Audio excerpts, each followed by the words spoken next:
ஆமா ஆனந்த், காலேஜில் அந்த வினோத் என்னையே சுத்தி சுத்தி வருவான். நான் அவனை அடிச்சு இன்சல்ட் பண்ணிட்டேன். அதனால எப்படி என்னை அடைஞ்சே தேவைன்னு சபதம் பண்ணா. இப்ப என்னடானா அவங்க அப்பா எங்க வீட்டுக்கு வந்து என்ன பொண்ணு கேட்க ஆரம்பிச்சுட்டாரு. அப்புறம் என்னாச்சு? எங்க டேடி அவரை அவமானப்படுத்த அனுப்பிட்டாரு. அவர் போன வேகத்தை பார்த்தா என்ன நடக்குமோன்னு பயமா இருக்கு. பயப்படாத, எது நடந்தாலும் நான் இருக்கேன். ஆனா ஒண்ணு, நம்ம 2 பேருடைய கல்யாணத்தை உங்க அப்பா ஏத்துக்குறாரு நம்பிக்கை எனக்கு இல்ல.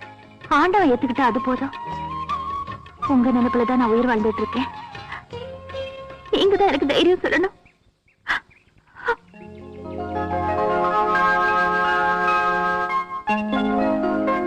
கவலைப்படாத, நம்ம 2 பேரையும் யாராலையும் பிரிக்க முடியாது. சாந்தி, யோ, எப்ப பாரு அவன் கதை இவன் கதைன்னு சொல்லி தட்டி கழிச்சிட்டு வந்தா நம்ம கதை என்ன ஆவறது? டே டியூட்டிங்கற, நைட் டியூட்டிங்கற, எனக்காக என்ன டியூட்டியா பார்த்த நீ? ஒரு ஃபுல் டே டியூட்டி வேண்டாயா? அட்லீஸ்ட் ஒரு ஹாஃப் டே டியூட்டி சொல்லியா? ஃப்ரெண்டுங்கற, நான் எப்பதான் ஃப்ரெண்ட்ல வர்றது?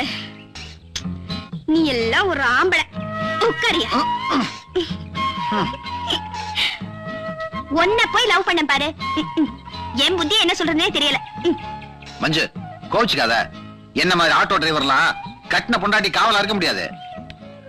உன்னை பாக்க ராத்திரி 10 மணிக்கு வரேன்னு வச்சுக்க.